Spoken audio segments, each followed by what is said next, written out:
ہزاروں مچھیرے دریائے ماتنفادا کی طرف دوڑ رہے ہیں۔ ان کے ہاتھوں میں جال اور گھڑے ہیں۔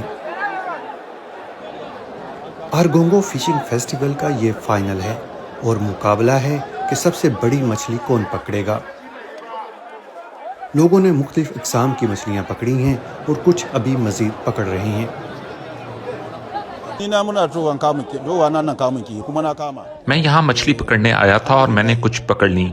میں اللہ کا شکر ادا کرتا ہوں کہ مجھے گھر لے جانے کے لیے کچھ ملا تاکہ میری فیملی کھا سکے۔ اس تہوار کی بنیاد 1934 میں رکھی گئی تھی، جبکہ اس کا مقصد نائجیریا کی روایتی ماہی گیری اور مقامی ورثے کا جشن منانا ہے۔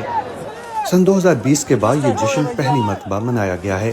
تب کووڈ-19 وبا کی وجہ سے اسے معطل کر دیا گیا تھا۔